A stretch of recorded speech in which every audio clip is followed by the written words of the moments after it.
13वां अध्याय सुरथ और वैश्य को देवी का वरदान। ध्यानम।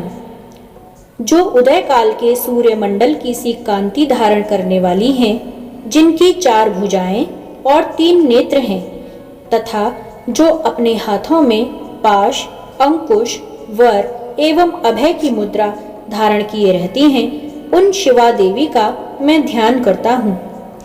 ऋषि कहते हैं, राजन, इस प्रकार मैंने तुमसे देवी के उत्तम महात्म्य का वर्णन किया, जो इस जगत को धारण करती हैं। उन देवी का ऐसा ही प्रभाव है।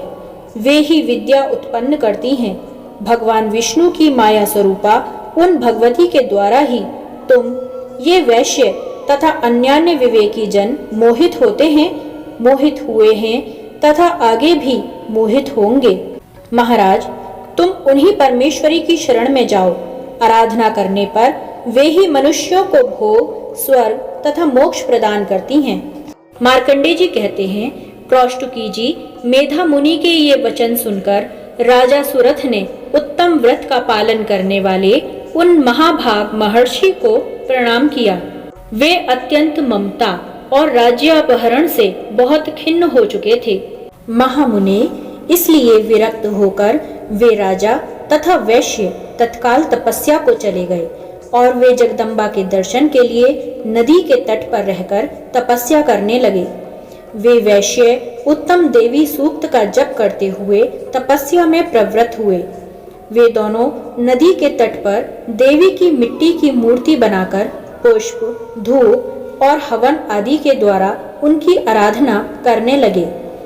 उन्होंने पहले तो आहार को धीरे धीरे कम किया, फिर बिल्कुल निराहार रहकर देवी में ही मन लगाए एकाग्रता पूर्वक उनका चिंतन आरंभ किया।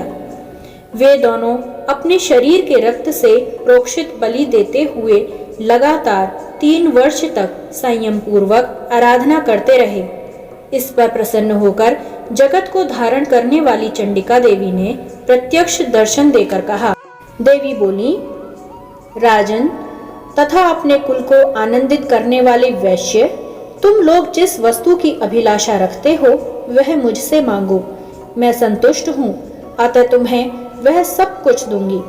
मार्कंडेय जी कहते हैं, तब राजा ने दूसरे जन्म में नष्ट ना होने वाला राज्य मांगा तथा इस जन्म में भी शत्रुओं की सेना को बलपूर्वक नष्ट करके पुनः अपना राज्य प्राप्त कर लेने का वरदान मांगा।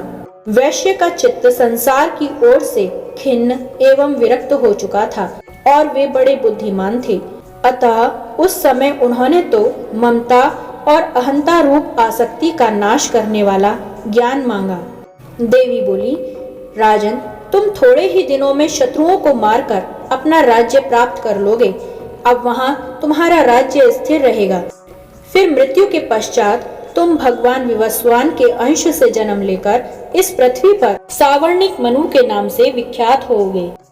वैश्यवर्य, तुमने भी जिस वर को मुझसे प्राप्त करने की इच्छा की है उसे देती हूँ। तुम्हें मोक्ष के लिए ज्ञान प्राप्त होगा।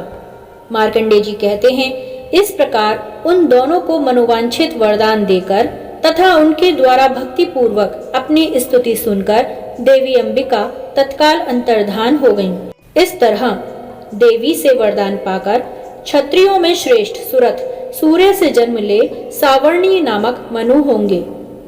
इस प्रकार श्री मार्कंडेय पुराण में सावर्णिक मनवंतर की कथा के अंतर्गत देवी महात्म्य में सुरथ और वैश्य को वरदान नामक 13वां अध्याय पूरा हुआ।